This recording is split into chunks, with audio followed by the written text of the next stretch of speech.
Okey, Assalamualaikum dan selamat malam. Saya kena cuba dululah. Ada Iskandar. Iskandar adakah? Okey.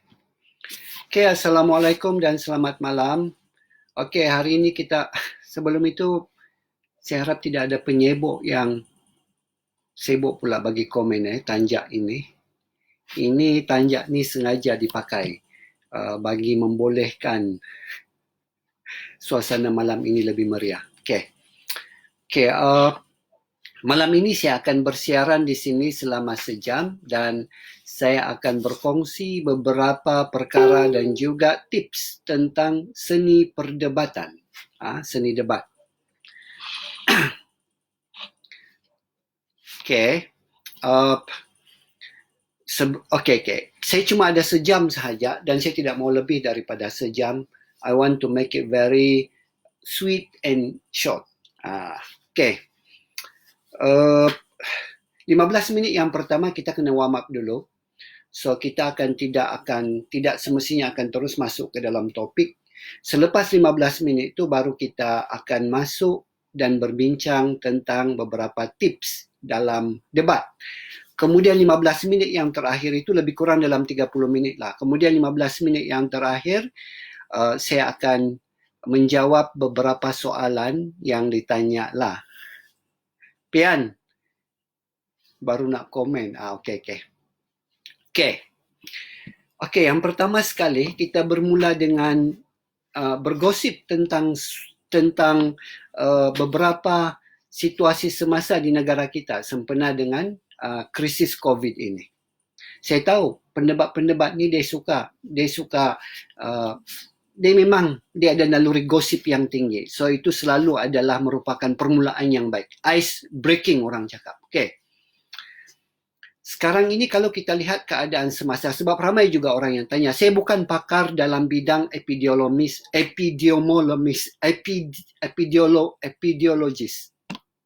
Saya bukan dalam bidang itu tapi kalau kita melihat kepada kenyataan-kenyataan pakar dan juga situasi semasa bagi krisis kita ini, memang ternyata berkemungkinan besar kita punya tempoh untuk pergerakan terkawal ini akan lebih panjang daripada apa yang kita sekarang ini expect lah.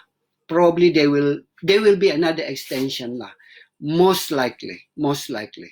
Dan ramai orang bising, kata kenapa ada lagi extension? Adakah disebabkan ketidakpatuhan rakyat? Sebab kita nampak bahawa ada yang tidak patuh kepada arahan-arahan. Sebenarnya saya fikir bukan itu sahaja. Ketidakpatuhan itu adalah satu perkara, tetapi kalau kita lihat kepada curve ataupun kita lihat kepada jumlah insiden, kita dapati bahawa memang ada, saya fikir ada perkembangan yang positif, tetapi kita melihat juga kepada pengalaman-pengalaman di negara lain. Kita juga melihat kepada pandangan-pandangan daripada pakar. Sebab saya fikir matlamat kita sekarang ini, kita punya target ialah we want to make sure that it is the right time for us to stop the PKP lah. So, itu saya punya pandangan. Okey. Bercakap tentang PKP pula ini, saya tahu ada ramai yang mencemooh dan mengecam pelbagai tindakan orang-orang di luar sana yang tidak patuh kan. Orang kata sekarang dalam tempoh PKP ini, pergerakan terkawal ini, kalau kita ingin ke mana-mana, mestilah atas benar-benar tujuan yang betul-betul perlu. Dan kalau perlu pun pergi, tidak perlu pergi beramai-ramai. Tapi kita dapati masih ada lagi yang melanggar ini. Dan macam-macam kita mencemooh. Tapi saya ingin bagi tahu di sini, sebenarnya isu tentang pergerakan terkawal ini dengan situasi krisis kita sekarang ini bukan hanya disabotaj oleh orang-orang yang masih lagi berkeliar di luar sana. Orang-orang yang duduk di dalam rumah pun sekarang ini, yang duduk diam-diam, juga mempunyai, saya rasa lebih banyaklah buat sabotaj tentang PKP ini. Saya bagi tahu salah satu isu, ini pun saya sudah penat bercakap tentang ini. Dalam mana-mana di media sosial, kadang-kadang dalam WhatsApp group, kita tengok dalam tu bukan main lagi semua orang yang terpelajar, tetapi masih lagi tidak dapat menahan nafsu dari melakukan perbuatan ini yang saya fikir sabotaj negara. Apa dia? Iaitu kita suka menyebarkan hal-hal yang kita panggil sebagai pseudoscience. Saya tidak mau cakap pasal fake news. Ramai juga yang sebarkan fake news lah. Tapi sekarang ni kita sudah, saya rasa Kementerian Komunikasi telah pun buat satu tindakan yang begitu tegas untuk mencari orang-orang yang buat fake news ini, dan so kita tahulah apa yang akan terjadi. Tapi yang ini yang pseudoscience ni. Sebab pseudoscience ni, kita kata fake news pun susah kadang-kadang untuk dibuktikan dan kadang-kadang. Tetapi dia sebenarnya memberi macam-macam masalah kepada negara kita. Sebab kita ni main kongsi-kongsi sahaja kan. Sebab itu juga ini saya mau kaitkan dengan salah satu kemahiran dalam debat. Dan salah satu tujuan paling utama kenapa kita dihantar ke universiti. Tujuan dia supaya kita boleh menyaring maklumat. Tujuan dia supaya apabila kita diberikan tentang sesuatu perkara, maka kita hanya akan memindahkan dia ke tempat lain selepas dia benar-benar disaring, dijernihkan. Tetapi saya tidak rasa itu berlaku di media sosial lah kan. Itu juga satu masalah. Banyak menyusahkan pihak keselamatan, banyak menyusahkan pihak kesihatan disebabkan terlalu banyak orang berkongsi tentang aspek-aspek sains yang tidak betul kan. Virus ini beginilah, begitulah. Kalau kita makan ini, makan itu, maka kita sebenarnya boleh sembuh. Kalau kita macam-macam lah. So semua ini adalah pseudoscience. Saya tahu setiap kali saya tegur orang-orang yang menyebarkan ini sama ada dalam WhatsApp, kadang-kadang saya tegur juga dalam media sosial, maka ramai orang akan cakap selalu alasan dia ialah Allah, kita share sahaja pun, apa masalah dia, nanti pandai-pandailah kita menyaring sendiri. Nampak? Itu adalah masalah mentaliti kita. Kan? Kalau kita melihat, kita sekarang ni berada dalam 2020. Kita lihat salah satu cabaran utama di dalam 9 cabaran di dalam 2020. Cabaran yang keenam. Cabaran yang keenam ialah kita ingin menjadi masyarakat yang progresif dan kita ingin menjadi masyarakat yang saintifik. Apakah yang dikatakan sebagai masyarakat yang saintifik? Apabila tindakan kita, mentaliti kita adalah dipandu oleh bukti. Masyarakat saintifik tu bukan maksudnya pada 2020 nanti kita mahu hidup kita dikelilingi oleh teknologi dan semuanya. Ya betul, itu pun salah satu juga. Tetapi yang dirujuk di situ bukanlah kita kata negara saintifik. Yang disebut di situ adalah masyarakat saintifik. Awak yang kena perlu saintifik, bukan persekitaran awak yang saintifik. Jadi maksudnya saintifik ini ialah sesuatu pemikiran kita tu, cara kita bertindak itu dipandu oleh sains. Ini kadang-kadang common sense ya, kadang-kadang saya tidak tahu di mana kegagalan pendidikan kita. Saya ada banyak masuk grup ini yang di kalangan orang-orang yang terpelajar, di kalangan orang-orang yang ternama, di kalangan orang-orang yang ada pangkat, ada jawatan. Orang-orang yang orang kata kalau dia sebut satu perkara itu pun orang akan, people would look up to them because these people really have this status kan, caliber di dalam masyarakat. Tetapi masih lagi berkongsi banyak benda pseudoscience kan, yang tidak di-verify. Bila orang viral saja, kadang-kadang dia sendiri pun tidak baca. Bila saya point out kan, ada setengah-setengah tu yang sebarkan macam ni. Saya kata benda ini kalau kita lihat, even the lowest logic pun kan, the lowest IQ in the world pun boleh nampak detect bahawa it is obviously wrong. Bila saya point out, saya minta maaf, saya pun sebenarnya tidak baca pun itu tadi, saya belum sempat baca lagi, saya share sahaja. See? Macam mana kita ingin menjadi negara yang progresif, macam mana kita ingin menjadi negara yang saintifik, sekiranya kita masih lagi dipandu oleh masalah-masalah seperti ini. Saya bagi tahu, saya dulu ada pengalaman di kementerian. Ni Elia pun tengah duk menonton tu kan. Okay, you can be the you can verify this. Masa di kementerian dulu pun, banyak tenaga mental kita dan usaha-usaha kita, Kementerian Sains, Teknologi dan Inovasi lah, disebabkan kita terpaksa menangani berita-berita pseudosains yang disebarkan oleh orang-orang. Macam-macam pseudosains yang disebarkan merata-rata kan, tentang gempa bumi akan berlaku lah di sana sini, dan kami terpaksa menggunakan sumber resources daripada kementerian, mental energy dan sebagainya untuk menangani berita yang tidak betul itu. So jangan kita kata bahawa Allah kongsi ilmu saja pun, kongsi info saja pun, kalau tidak betul tidak apalah tidak betul, kalau betul betul lah. Bukannya mendatangkan apa-apa masalah, tidak mendatangkan masalah sebab awak melihat dunia ini daripada tempurung sudut yang sempit, awak sahaja kan, tidak melihat secara besar. Okey, habis kita sudah habis warm up. Sekarang we go to the real kita hari ini, seni debat kontemporari yang mengayam, yang menupai. Sebenarnya yang mengayam dan menupai itu hanyalah salah satu kita kata simbolik ataupun salah satu metafor yang kita gunakan dalam keadaan-keadaan di mana orang berdebat inilah kadang-kadang mereka menggunakan teknik-teknik mengayam, menupai, dan itu kita akan bincangkan kemudian. Tapi hari ini saya ingin bermula tentang kepentingan seni debat dan juga konteks sebenar tentang perdebatan ini dan apakah kemahiran-kemahiran asas yang kita perlu. Kenapa saya suka menegaskan yang ini? Sebab sekarang ini yang pendebat-pendebat universiti yang selalu bertanding itu tidak perlulah sentap. Saya bukan mencemooh, saya bukan mengecam, tetapi saya cuma menyatakan mungkin bukan semua terlibat, tetapi sebahagian besar di mana mereka telah merosak. Mungkin merosakkan tu, that is a very strong word. Saya boleh katakan bahawa mereka membawa budaya debat yang saya fikir banyak tersasar daripada landasan yang sebenar. Sehingga ramai orang ada stigma pada pendebat. Ada stigma pada pendebat. Sekarang ni kalau ada pendebat pun datang interview di mana-mana, even kawan-kawan saya sendiri pun, saya tidak maulah. Wah, dia ni pendebat, ni mesti pandai banyak cakap sahaja ni, retorik lebih, tapi tidak pandai buat kerja. Kan? Itu adalah persepsi orang.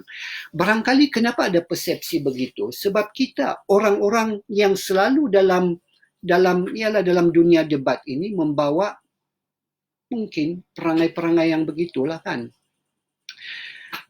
Sebenarnya kalau kita lihat tidak ramai pun sebenarnya pendebat di institusi pendidikan tinggi kan, sebab setiap tahun kita cuma ada beberapa pertandingan, setiap pertandingan tu hanya 4 orang sahaja yang boleh berdebat. So poin saya di sini sebenarnya ialah dalam dunia debat yang sebenar tidak ramai yang terlibat, tetapi kalau kita melihat impact community pendebat, alumni pendebat ini dalam decision making di Malaysia, kita ada ramai orang yang berada di dalam posisi yang strategi untuk decision making bagi negara. Dan itu menunjukkan bahawa kemahiran komunikasi adalah satu perkara yang lain. Kemahiran berdebat itu adalah satu perkara yang lain. Sebab berkomunikasi sahalah berbeza sedikit dengan debat. Walaupun ada juga beberapa perkara yang kita boleh katakan samalah. Kita ada banyak. Saya tahu ada berapa ramai pegawai khas dan juga setiausaha politik bagi menteri-menteri dan juga Perdana Menteri juga termasuk. Dan ini saya ingin kongsikan data yang diberikan oleh Encik Khir. Encik Khir ini adalah merupakan mahaguru debat, bukan sahaja untuk UIA di mana Encik Khir dulu berkhidmat, tetapi juga untuk Malaysia. Saya sendiri pun pernah berguru, walaupun saya dulu adalah pendebat UM, tetapi saya juga banyak mendapat ilmu lah berguru dengan Encik Khir dulu. Encik Khir, dia bagi saya satu data. Pada ketika inilah, kita sebenarnya ada 5 orang alumni pendebat Universiti Malaysia yang menjadi setiausaha politik bagi 5 pemegang kementerian lah, menteri dan juga Perdana Menteri. 5 orang. Kita cuma ada berapa? 30 sahaja kementerian kan? Ataupun yang baru ini saya tidak berapa jumlahnya, tapi barangkali dalam lebih kurang 30 ke 35 kementerian. Daripada 30 ke 35 kementerian itu, 5 orang setiap usaha politiknya adalah alumni pendebat. Dari segi peratus, berapa peratus tuh? 5 per 35, that is more than, probably that is 5%, lebih kurang bukan 5%, lebih kurang dalam hampir 7-9%. Itu adalah 1% yang tinggi. Kenapa saya kata peratus yang tinggi? Sebab jumlah orang pendebat itu di universiti itu pun tidak ramai. And dengan jumlah yang sedikit itu nih. So, itu yang saya kata. Kalau kita betul-betul belajar seni debat yang betul, itu adalah seni yang boleh membawa kita pergi ke jauh-jauh. So sekarang ini, okey. Apakah sebenarnya kemahiran paling asas di dalam seni debat? Okey. Kemahiran yang paling asas, dulu bila saya mengajar saya punya pendebat-pendebat nampak pula saya punya katil ketara sangat, ini adalah berlangsung di dalam bilik tidur. Okey.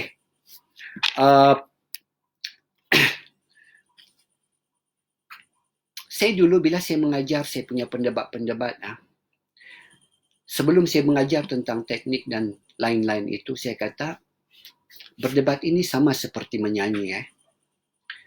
Ya, betul. Berdebat ini sama seperti menyanyi. Untuk menjadi seorang penyanyi yang baik, dia bukan sahaja bergantung kepada suara penyanyi itu, tetapi juga persona penyanyi itu as a person. Sebab kita tahu, sebab itulah kan kadang-kadang orang kata, suara dia baguslah, tapi kenapa dia tidak boleh diterima ramai? Kenapa dia tidak popular? Mungkin disebabkan dia tidak mempunyai proyeksi daripada segi image ataupun personality. Atau mungkin juga dia tidak mempunyai lagu-lagu, substance yang bagus kan. Tetapi yang penting sekali untuk menjadi seorang pendebat, saya kata dia sama seperti menyanyi. Yang pertama sekali ialah kita mesti memahami siapa diri kita. Kita mesti faham siapa diri kita. Sebab untuk menyanyi pun dia kena tahu kan, bukan semua orang boleh menjadi Siti Nurhaliza. Bukan semua orang boleh menyanyi lagu asli. Bukan semua orang boleh menyanyi lagu rock. Bukan semua orang boleh menyanyi lagu balada. Bukan semua orang boleh menyanyi lagu jazz. Sebab setiap orang ini dia ada personalitinya yang tersendiri, mempunyai julat suara yang tersendiri, dan bila personality itu dengan apa yang dibawanya itu ngam, barulah dia senang, barulah dia sedap, pleasant to listen to and also to look at kan. Barulah dia ada daya penarik, atau barulah dia, kalau dalam debat tu ada daya bujukan. Sebab tu sangat penting untuk kita memahami diri sendiri kita. Dan untuk memahami diri sendiri kita, kita kena tahu lontaran vokal macam mana. Sebab orang yang berbeza mempunyai lontaran vokal yang berbeza. Kita kena tahu personality kita ini secara, ya Nasrul Haq, saya tahu tadi saya silap sebut epidemiologi. Okey. Kita kena faham daripada segi itu. Sebab kalau kita tidak memahami diri kita, maka itu yang kita kata ikut-ikutan. Dalam debat ini pun, saya tengok sekarang ini salah satu masalah yang besar juga ialah kita ada sindrom Siti Nurhaliza. Kamu tahukah sindrom Siti Nurhaliza itu apa? Sindrom Siti Nurhaliza itu ialah masa Siti dulu, dia mula-mula masuk dalam industri muzik lah kan. Semua orang ingin menjadi Siti Nurhaliza. Kalau ada apa-apa pertandingan kan, pertandingan bintang RTM kah, pertandingan Akademi Fantasia pun, yang itu semua tu kan. Semua orang mahu meniru, semua orang ingin jadi Siti Nurhaliza kan. Sedangkan mereka tidak mempunyai persona dan juga kualiti semula jadi as a person seperti Siti Nurhaliza. Jadi tidak ngam lah kan. Sebab tu sangat sama juga di pertandingan debat ni. Kalau dulu kita ada banyak ikon-ikon debat contemporary lah. Kalau saya boleh sebut antaranya adalah seperti Daud daripada UIA, Khairul Nizam Bakri dulu daripada UIA, lepas tu pindah ke UiTM. Farhan Nurdiana atau kami selalu panggil dia Kajol. Ini sebenarnya ada beberapa lama lagi lah. Kalau zaman-zaman saya dulu mungkin pendebat yang bagus adalah seperti bukan zaman saya tidak mau sebut. Nanti kalau saya sebut ada pula kawan-kawan saya yang sezaman dengan saya sentapkan, dia kata kenapa dia tidak sebut nama saya. So saya sebut zaman yang inilah. Contohnya ialah macam ini zaman atas saya sikit, seperti daripada USM, Hasrul, nama dia Hasrul, daripada adalah beberapa lagi kan. Tetapi kadang-kadang saya tengok ni pendebat-pendebat yang baru nak up ini, baru mau up lah kononnya, kalau datang, bila tengok kan dia suka seorang pendebat itu sangat bagus, maka dia pun ingin tiru semua. Bukan sahaja gayanya, tetapi juga kata-kata dia. Kalau orang itu suka buat lawak, dia pun buatlah lawak. Sedangkan sebenarnya tidak semua orang mempunyai karakter yang boleh membawa sesuatu. Sebab itulah kita lihat sebagai contohnya, dua orang yang kita kata orator yang bagus di Malaysia lah daripada segi kalau ahli politik lah. Ini saya bukan mau bercakap tentang politik ya, saya cuma bagi contoh. Orator yang baik adalah seperti kalau di Malaysia inilah kita kata Tun Mahathir. Dia seorang yang sangat membujuk dalam ucapan dia. Datuk Seri Anwar Ibrahim pun kita tahu bahawa dia ada karisma. Kedua-dua ini boleh dianggap sebagai orator yang baik, yang boleh membujuk orang apabila mereka membawa ucapan, kan? Tetapi kedua-duanya mempunyai gaya yang sangat berbeza, kan? Cuba bayangkan, Tun Mahathir buat gaya macam Datuk Seri Anwar Ibrahim. Ngam atau tidak? Mestilah tidak ngam, kan? Sebab Tun Mahathir tidak mempunyai persona yang begitu. Sama juga kita bayangkan Datuk Seri Anwar Ibrahim berpidato seperti Tun Mahathir, kan, yang dengan coolnya, dengan relaxnya, dengan tidak penekanan, kita mesti tidak akan terbujuk disebabkan kita tahu bahawa personality Datuk Seri Anwar Ibrahim adalah sedemikian, kan. Sama juga seperti Soekarno, kan. Soekarno dulu memang dianggap sebagai seorang pemidato terbaik Asia. Jadi sebab itulah ramailah pemimpin dan juga pendebat-pendebat zaman saya dulu yang ingin menjadi Soekarno dengan kelantangan dan sebagainya. Sedangkan mereka tidak mempunyai personality semula jadi yang boleh mengangkat itu, kan. Ibaratnya orang macam suara dia adalah terlalu contemporary seperti Ning Baizu, tapi gatal juga mau bawa lagu-lagu asli. Saya tahu Ning Baizura pernah bawa lagu asli, saya suka juga mendengar dia, kan. Tetapi kalau orang yang mempunyai suara seperti Nurhaliza Idris ataupun Sharifah Aini atau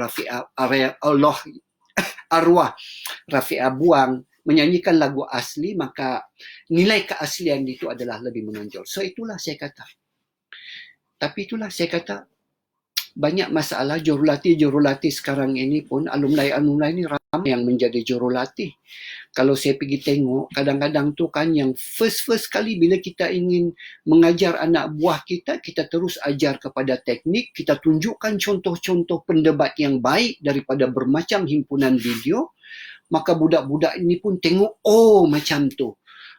Rupanya begini, kena buat begini, kena buat begitu. Itu adalah contoh dia, kan. Sedangkan dia sepatutnya bermula dengan membimbing mereka mengenali diri mereka sendiri. Tonasi suara awak macam mana, karakter awak macam mana. Ada ramai orang sebenarnya pendebat yang tidak boleh buat jenaka. Kalau buat jenaka tu kan macam kita rasa macam, kenapa abah dia ni buat lawak? Sebab kamu tidak mempunyai aura untuk menjadi seorang. Ini nampak macam badut sangat. Kita rasa macam mau baling saja. Tapi sebab dia nampak contoh-contoh pendebat yang bagus, mereka ni pandai buat lawak, jadi dia pun terikut. Okay. So, itu adalah yang pertama. Yang kedua adalah, ini daripada segi kemahiran. Itu saya kata, the departing point for you to be a debater is to know who you are. You really need to appreciate kamu tu siapa. Kamu tahukah, ini pengalaman saya dululah, saya kongsi sikit cerita sedih saya masa di UM dulu. Masa di UM dulu, saya masa sekolah menengah memang saya pendebat lah. Saya pergi, saya 2 kali pergi ke pertandingan pesta Piala Perdana Menteri yang antara sekolah asrama penuh, tapi di peringkat sekolah asrama penuh tu saya tidak pernah menang lah, tidak pernah menonjol.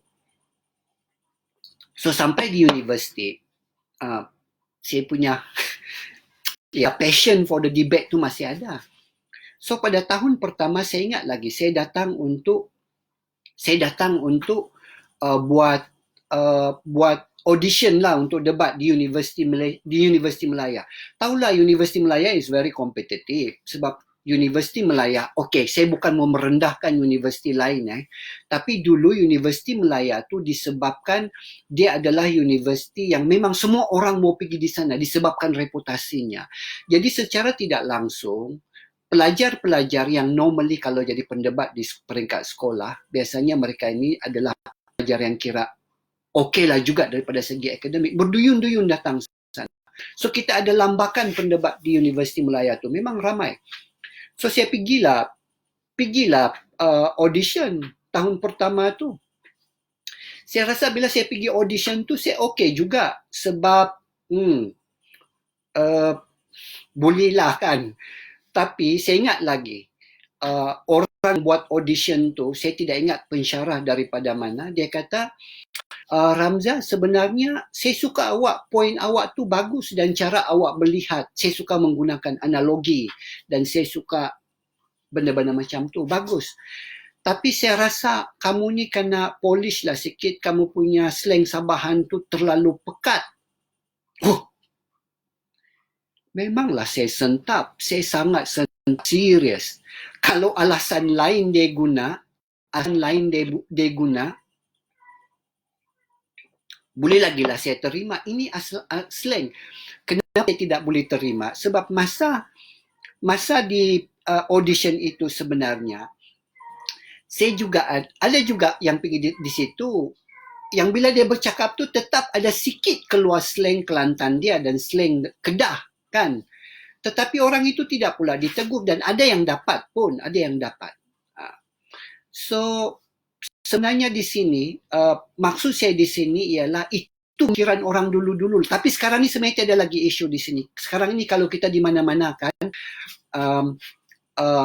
slang, kita guna slang negeri daripada mana-mana pun, kalau memang itu sudah mendarah daging dalam kita, tidak payahlah kamu pergi kikis lidah, kamu pergi satu terapi pertuturan dan kamu ingin buang yang itu. Tidak. Sekarang ini kita disebabkan oleh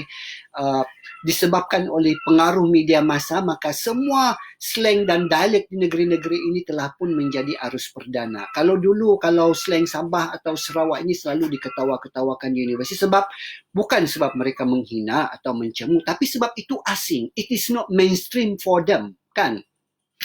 Sebab kalau seperti Kelantan atau Kedah itu sudah lama mainstream. Sebab kalau di dalam siaran-siaran TV arus perdana, even zaman 70-an atau 80-an, memang sudah masuk semua slang-slang itu di sana.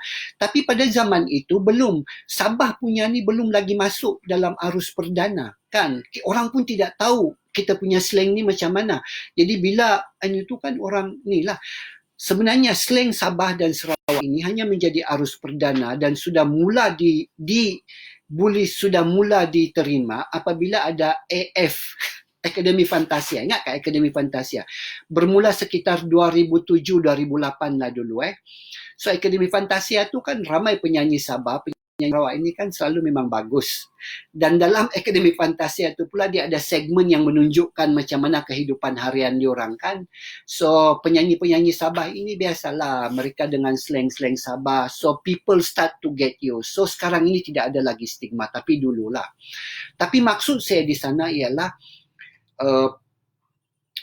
saya tidak terima lah yang bila dia kata tu. Sebab saya kata saya tidak rasa bahawa itu disebabkan oleh slang saya, tapi sebab orang tidak biasa. So I never change that, kan? Sebab macam kata tadi lah, kalau saya ubah, kan, Satu hal pula saya, macam mana saya mau berdebat kalau saya ada conscious kan? Macam sambil berdebat tu, saya punya cakap ini sekarang ni ada slang Sabah kan? Tidak ada slang Sabah ni kan? So, itu semua adalah perkara yang boleh menjadikan anda tidak natural kan?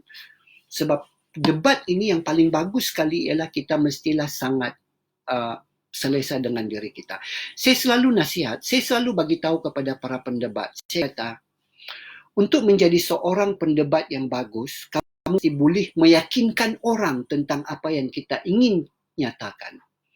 Dan untuk membolehkan kita meyakinkan orang tentang apa yang kita perkatakan, yang pertama sekali, kita kena yakin dahulu. Kalau kita sendiri pun tidak percaya dengan apa yang kita katakan, macam mana kita boleh yakinkan orang? Tapi macam mana kita mau yakin dengan apa yang kita katakan? Kalau kita sendiri pun tidak selesa dengan cara kita berkata-kata, kan? Kalau kita sendiri pun tidak selesa dengan pembawaan personality kita, kita macam sikit-sikit kan, saya ada slang Sabah kata tadi ni dululah, sekarang ni I don't it is not something that I really feel conscious lah sekarang ini. Okay, now saya sudah bagi tahu bahawa asas yang pertama ialah memahami diri kita, dan kita mestilah bawa personality kita dalam pembawaan kita dalam debat itu.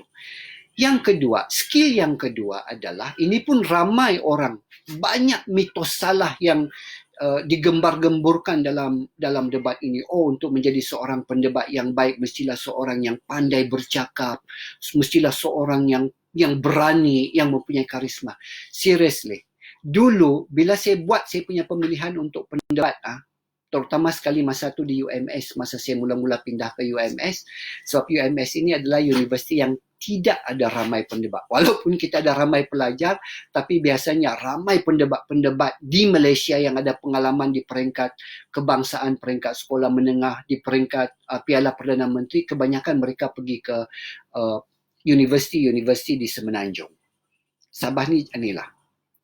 So saya terpaksa memilih, saya suka memilih pendebat-pendebat yang tahu dengar. Dan itu sebenarnya adalah skill yang paling penting sekali dalam debat, tahu mendengar.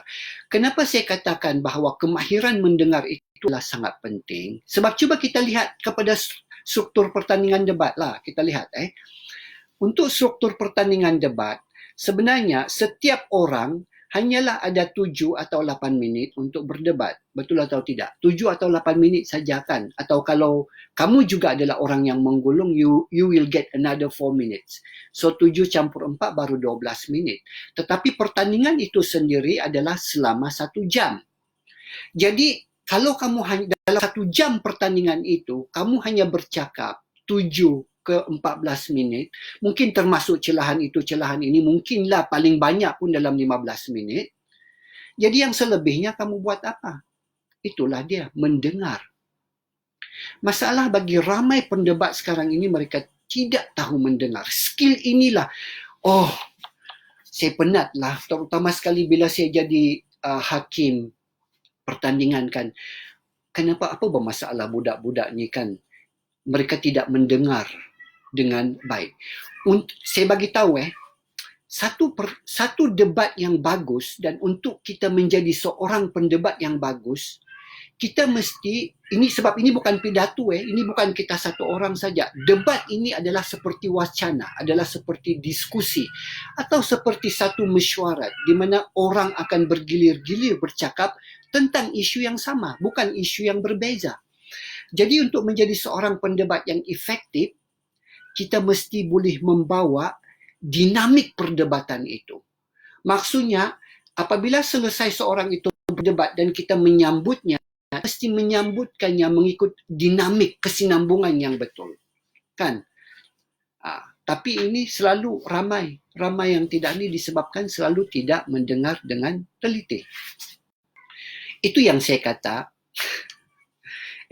kata, hari ini, seni debat kontemporari yang mengayam dan yang menyupai. Biar saya bercakap tentang mengayam dan menupai. Ini adalah merupakan tabiat-tabiat yang ganjil atau tabiat-tabiat yang gampang di dalam perdebatan. ada yang sentap tu bila saya sebut gampang. Ini pun satu lagi masalah kita orang-orang Malaysia ini. Kadang-kadang pemahaman, cita rasa linguistik tu rendah sangat. Kan? Kita sebut gampang, oh kenapa pensyarah ni dia suka betul mencarut dan bercakap benda yang bukan-bukan? Gampang itu sebenarnya maksudnya adalah senang, mudah. Bila kita kata kamu jangan bersikap gampang, maksudnya jangan kita bersikap sambil lewa. Itu maksud dia gampang. Bila dalam Indonesia kan selalu kita dengar juga istilah iaitu anak gampang. Anak gampang ini adalah anak haram, kan?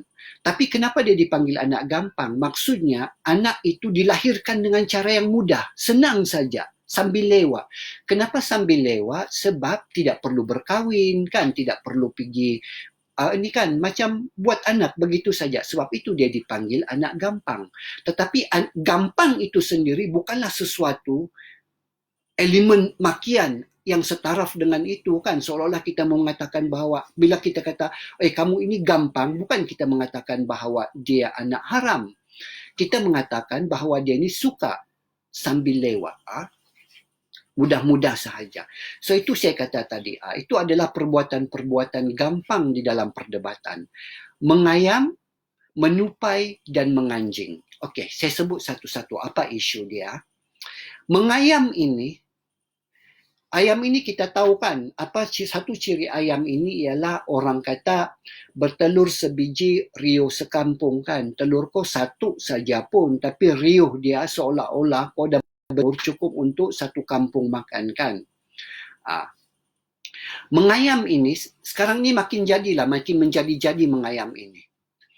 Mengayam ini apabila kita ni datang, ini biasanya lebih kepada penonton atau mungkin juga ada setengah tu sudah mengayam ini sudah diinstitusikan sebagai satu strategi bagi pasukan-pasukan tertentu. Bukan saya tidak tahu, memang jurulatih mengajar anak-anak dan tim dia untuk mengayam. Tim mengayam ini ialah bila datang pertandingan debat, disebabkan itu pasukan dia yang sedang bertanding, asalkan dia cakap sahaja maka tepuk. Bercakap ni kat tepuk. Mereka telah susun di mana mereka perlu menepuk. Sebab itu sekarang ini kalau kita tengoklah pertandingan, terutama sekali debat alam sekitar yang terbarulah, debat alam sekitar pada tahun lepas. Pada tahun lepas saya datang pertandingan akhir, saya sebut universiti mana, tapi dua-dua universiti itu bukan main lagi mengayam, kan? Sebab bila kita tengok, kan, kita dengar kalau universiti ini yang cakap, hanya satu sudut sahaja dalam dewan itu yang tepuk. Bila universiti ini pula bercakap, hanya satu sudut. Nampak sangat tu, kan? Hanya pasukan masing-masing. Mereka tu semua adalah ayam bertelur sebiji. Sebenarnya, kita perlu pergi semula kepada tradisi dan budaya debat yang tulen, yang autentik. Dan sebab itulah, saya dulu, salah satu yang saya sebutkan dengan pendebat-pendebat saya, jangan sekali-kali kamu tepuk dan girang bersorak untuk benda-benda yang kamu rasa tidak perlu ditepukkan pun. Tepuk atau sorakan itu adalah natural. Apabila kita merasakan bahawa ada sentuhan di situ. Sebab itu, tepukan yang sebenar, tepukan yang organik, kalau kita tengok pertandingan debat universiti sekarang ini ialah apabila di dalam dewan itu, satu dewan tu bertepuk, merata-rata bertepuk. Tapi kalau kamu pergi tengoklah pertandingan debat sekarang ini, antara universiti terutamanya, kalau kamu dengar tepuk itu hanya daripada sudut-sudut tertentu sahaja, maka kamu tahu bahawa mereka sedang mengayam. Banyak kali sudah saya sebenarnya nasihatkan kepada jurulatih-jurulatih, saya kata, kamu bolehkah tolong jangan latih pasukan kamu untuk mengayam, tapi dia masih lagi berlaku. Kalau pendebat-pendebat saya UMS buat macam tu memang mau kena cemuk. Walaupun tim kamu sendiri. Tapi kalau dia berhujah sesuatu yang macam kita kata gampang saja poin ini, kan apa pun tidak menarik, mengharapkan suara dia saja mengaung-ngaung macam harimau, takkan kita mau bagi tepuk, kan? So okey. Satu lagi adalah menupai. Tupai ini, kamu tahu kah tupai ini macam mana? Tupai ini dia suka melompat, kan, ke sana sini. Sebab itu kita ada peribahasa kelapa ditebuk tupai. Kita tidak pernah cakap kelapa ditebuk monyet atau kelapa ditebuk burung atau kelapa ditebuk tikus. Yang kita kata kelapa ditebuk tupai. Sebab tupai ini itulah kerjanya. Dia pergi kepada satu buah, dia korek-korek buah tu, dia makan, dia tebuk, kemudian dia pergi ke tempat lain. Dia bukannya mau habiskan. Jadi akhirnya ada banyak buah itu yang dia telah tupaikan. Maksudnya seorang yang escapism, kan? Escapism. Habis yang ini kan belum lagi tamat sepenuhnya, dia pergi tempat lain, dia pergi tempat lain. Itulah juga pendebat-pendebat kita sekarang ini suka menupai. Menupai ini ialah apabila orang tanya benda lain atau isunya adalah lain, dia jawab benda lain. Atau dia suka buat jawapan dia sendiri-sendiri sahaja. Ini semua dikaitkan dengan tidak mendengar lah. Yang mengayam tadi tu pun dikaitkan dengan yang saya sebut tadi lah, tidak mendengar kan. Dia tengok kalau macam menyingak, suara tinggi sahaja, tepuk. Bukan dia dengar kepada substance, bukan dia dengar kepada point. Yang menupai ini pun satu, sama juga. Ayat-ayat menupai, mari saya kongsikan beberapa ayat-ayat menupai yang sangat popular dalam debat kontemporari sekarang ini yang digunakan secara meluas oleh pendebat-pendebat milenial yang baru mau up. Sekejap, minum dulu. Tengok. Rupanya ramai juga yang mengikuti siaran ini, bukannya mau mendengar apa yang saya sedang, bukannya mendengar kepada khutbah-khutbah yang sangat murni yang saya kongsikan ini, tapi datang untuk datang untuk memengutuk pula Tuhan. Tu si John Esham dengan Syahril Izzam Ali ni. Mereka ini dulu junior saya di UM. Tapi diorang ni adalah pengacara yang bagus. Selalu jadi pengacara. Saya latih diorang ni dulu jadi pengacara masa di universiti dulu, di college. Tapi mereka ni tidak pernah jadi pendebat. They don't have the natural quality to be debaters. Tidaklah. Okay. Yang menupai ini. Contoh ayat-ayat menupai. Kalau berdebat sahaja ni kan biasanya, sebentar tadi pihak pembangkang, pihak pencadang telah mengatakan begini. Tetapi mereka tidak sepatutnya, mereka nyatakan bagaimana, mereka tidak nyatakan indikator ini, indikator itu. Nampak? Dan kadang-kadang itu yang kadang-kadang saya pelik. Orang itu sudah sebut pun, tetapi sebab dia sudah masuk, dia sudah pasak dalam kepala dia. Jurulatih dia telah melatih pendebat dia. Mula-mula sekali apabila kita ingin mencabar pendebat di sana, kamu mesti cuba keliru diorang. Kamu mesti katakan bahawa mereka tidak katakan ini, tidak meletakkan ini, tidak meletakkan itu dan sebagainya. Mungkin mereka menyangka hakim-hakim itu pun bengak macam diorang, tidak reti mendengar macam diorang, mudah terpedaya dengan kata-kata palsu. Kan? Itulah tu. Sebab bila dia tidak ada point kan, mulalah tu. Ataupun kadang-kadang bila mereka berhujah tentang sesuatu, maka kadang-kadang tu itulah tidak mendengar. Bila katalah tajuk dia ialah Malaysia perlu menjadi negara pertanian. Kan? Jadi Malaysia perlu menjadi negara pertanian, katalah saya berhujah bahawa salah satu sebabnya ialah kerana isu food security ataupun masalah ketidakcukupan makanan. Saya gunakan itu sebagai hujah. Jadi saya kata Malaysia perlu bergerak menjadi sebuah negara pertanian sebab misalnya pada masa COVID sekarang ini apabila Vietnam tidak mula mengurangkan ekspor beras ke negara-negara lain, maka mungkin kita akan kekurangan makanan dan kita mengimport 50 juta bilion setiap tahun makanan daripada serata negara, dan dalam keadaan sekarang di mana semua negara tidak dapat mengekspor barangannya dan difokuskan kepada kegunaan domestik, maka kita perlukan food security, kita perlukan food security yang begitu, kan? Katalah itu adalah hujah saya. Kemudian pembangkang, dia akan bangkanglah dengan cara-cara yang ni. Sebenarnya masalah bagi pencadang tadi ialah tentang food security. Beliau katakan food security, ketidakcukupan makanan. Sebenarnya food security itu adalah maksudnya adalah keselamatan makanan. Dan sebenarnya Vietnam tidaklah banyak sangat beras bla bla bla. Tapi yang saya maksudkan di sini ialah isu dia ialah tidak kiralah sama ada food security itu keselamatan makanan kah, kecukupan makanan kah, itu hanya terminologi. Tetapi poin yang saya bawakan tadi ialah kita punya food security tidak cukup di Malaysia, tidak cukup sebab kita bergantung kepada negara lain. So fokuskan kepada poin itu, bukan melihat kepada terminologi, kan? Kepada benda-benda yang kecil. Itu namanya menupai. Kamu lari daripada poin yang besar, pergi kepada benda-benda yang kecil. Kan? Menupailah tu melompat sana, melompat sini. Okey. Yang terakhir sekali adalah menganjing. Ini pun salah satu masalah saya dengan pendebat-pendebat baru.